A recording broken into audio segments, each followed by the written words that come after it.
复杂的人为失误啊，它是否成立呢？飞行员是自杀吗？大家好，欢迎回到松说新语。今天啊，我们继续聊聊印度航空 AI171的空难但是要换一个新的思路。我们暂时放下官方的报告，看看 Reddit 航空社区里的那些大神们都说了啥啊？那么在出报告发布之后啊，这儿呢就汇聚成了一个全球智慧的民间调查现场啊，数千条的评论从业余爱好者到资深的飞行员，都试图呢解开这个核心谜题，到底是谁或者什么移动了那两个本不该触碰的燃油切断开关。在这个讨论中啊，我们能看到大众的智慧，也能看到一些信息的盲点啊。比如说呢，在一条高赞的评论中啊，这个它就出现了一台发动机没能重新点火就是这么一个明显的和官方报告不符、被简化的这么一个事实的偏离。但是在这一片喧嚣之中啊，有一个 ID 叫Bless Shahud 这个网友呢提出了一个技惊四座几乎能完美解释一切的复杂人为失误的理论。这个理论一度让我都认为我们已经找到了最接近真相的答案，就这条要理解这个神奇的理论呢，我们还是要回到这个官方报告找到两条被很多人忽略的关键的背景信息。第一个就是飞机本身的前科。报告原文中提到就在 AI171直飞本次航班之前，它的前续航班刚刚在技术的 log 日志里边呢记录了一条关于安定面位置传感器的故障信息。那虽然地勤的声称呢已经对这个进行了排除处理然后签派放行了，那就无疑呢给机组的心里埋下了一颗这架飞机的安定面系统可能不稳定的种子第二个呢就是驾驶舱的布局这是波音787驾驶舱的中央操作台大家看那两个红色的就是我们反复提到的这个燃油这个开关就是在那个中间在它们旁边呢就是两个外观操作逻辑非常相似的安定面配平切断开关我们图示的，它们呢就是这一趟对完美理论的这个物理舞台。现在我们来科普一下呢核心的这个人因工程学的概念就是什么呢？飞行员的肌肉记忆。飞行员的训练是一个把海量知识和操作转化为本能反应的这么个过程。这个其中肌肉的记忆的培养是至关重要的，主要通过全动态模拟器进行上万次的重复训练来完成。一方面是常规程序的肌肉记忆，比如说每一次飞行任务结束，在停靠廊桥之后机长都会发出指令，燃油开关切断 cut off 这是一个被重复了无数次的这个关车的动作，相关的肌肉群已经形成了牢固的记忆。那另一方面就是应急程序的肌肉记忆对于那些最危险的需要争分夺秒来排除的紧急情况，比如发动机起火它的记忆项目就包括将油门收回怠速，把燃油开关切断按销灭火瓶的电门这一系列的这个条件反射式的动作。那现在我们就回到这个 AI171的驾驶舱构建刚才那个网友说的复杂人为失误的这个飞机场景。飞机刚刚离地，正在紧张的初始爬升阶段，突然驾驶舱显示屏上再一次跳出了一个与安定面相关的警告信息，可能就是那个救兵它复发了。那作为监控飞行员的机长面对这个可能导致飞机姿态失控的这种紧急情况，立刻就检测相关程序，决定要立即手动切断不受控的安定面系统。他准备去操作那个他职业生涯中可能也从未碰触过的安定面切断开关。然而就在这个高压瞬间他的肌肉记忆可能背叛了，他的大脑下达的是一个什么切断系统这么一个宏观指令，而他的手呢给下意识的伸向了那个他最熟悉的操作了上万次的同为切断动作的燃油开关。他可能先移动了一个，然后呢几乎在同一秒内又移动了另一个。那主飞的副驾驶就惊恐地看着他这个致命动作，立刻就质问你为什么切断了呀？而机长呢，因为强烈的这个认知偏差，他坚信自己正在执行正确的切断安定面程序，他完全没有意识到自己呢犯下了一个怎么样可怕的错误呢？他就本能的否认，我没有啊。几秒钟后啊，随着两台发动机的推力的迅速丧失和飞机的急剧下坠，他们才从混乱中惊醒，意识到错误的根源。于是他们拼命的把开关拨回，试图重新启动这个发动机。这个理论啊，堪称完美，是吧？你看它充满了细节，充满了逻辑，也充满了对人性的洞察。它解释了开关为什么被移动，解释了驾驶舱的对话，解释了那10秒钟的延迟，也解释了呢为何开关最终又被拨回。哎，就让我们得以相信啊，这个呀，就是一场由一连串不幸的巧合导致的可以被理解的这个悲剧。但是这个事实真的是这样吗？我们啊，刚刚让这个完美理论啊，在我们的脑海中建立起一个坚固的这个逻辑大厦之后呢，现在我们要用一个来自官方报告的最简单的也是最致命的反证，亲手把它推翻。这个反证就是什么呢？如果呀，AI171在起飞的时候真正发生了一个足以让经验丰富的机长决定立刻手动干预这么一个安定面警告，那么为什么这份长达15页的详细到逐秒分析的官方初步报告对这个事儿只字未提呢？这就是一个你没法回避的问题。所以啊，我们必须理解这个初步报告的核心任务。那它的目的啊，就是要尽快的向全球航空界公布导致事故发生的最直接的因果链。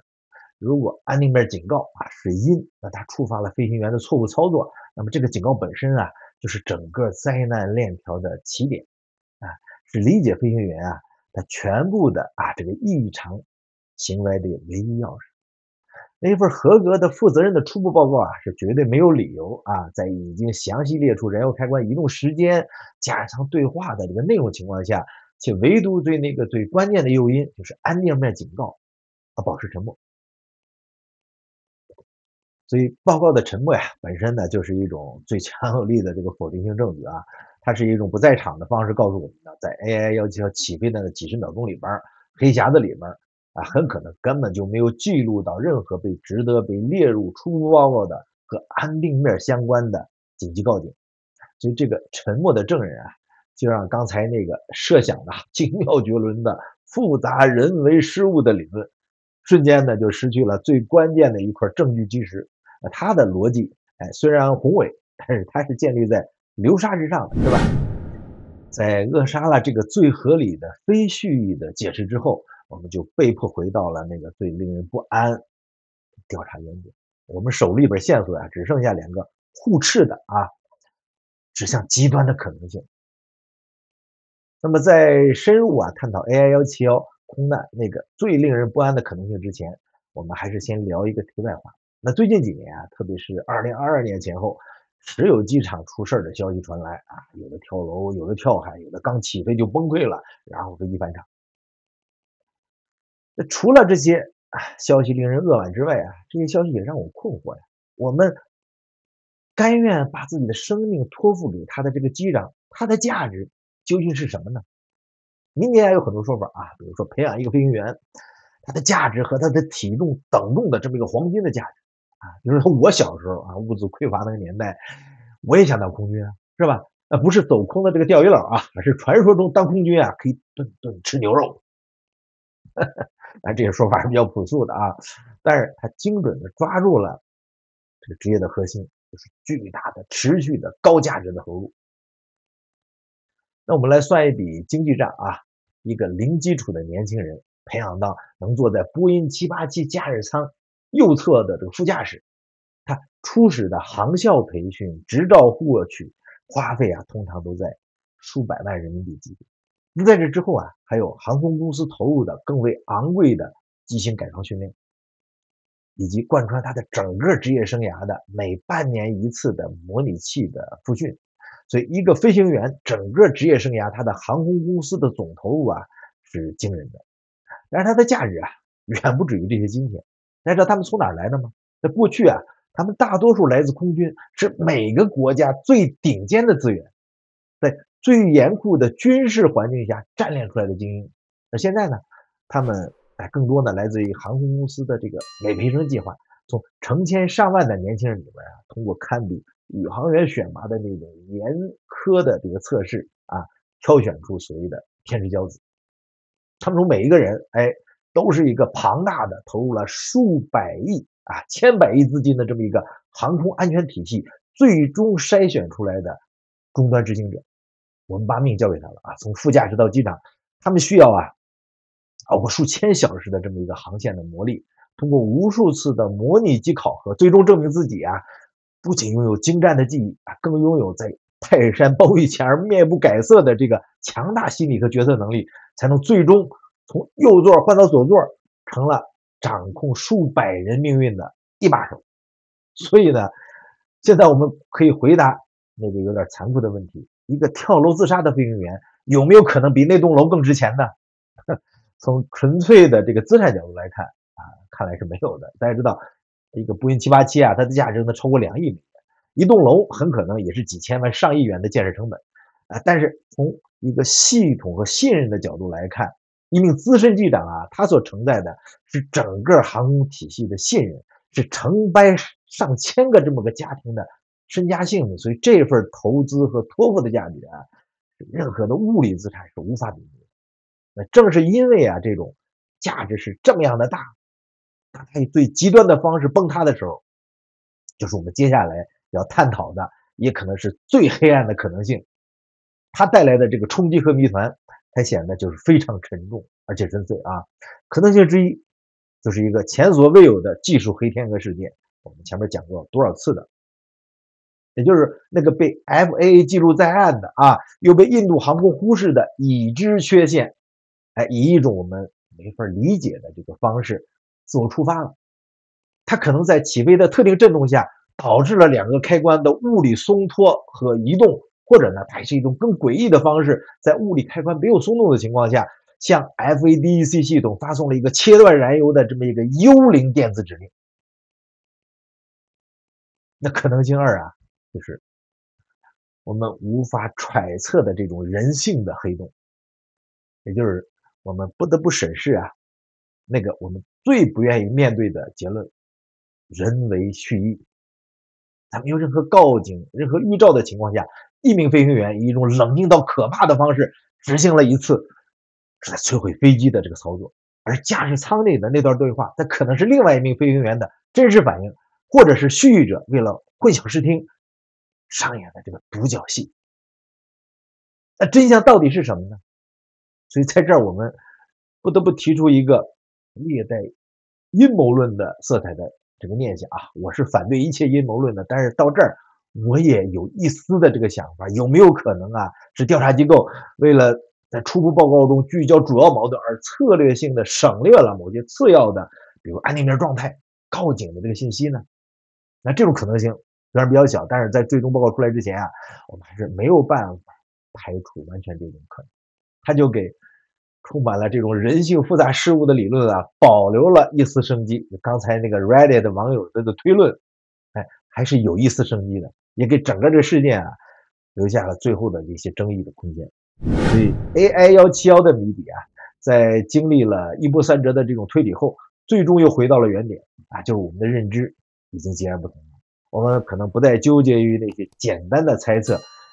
而是在直面这些技术和人性最深刻的这个复杂性。最终的答案可能就隐藏在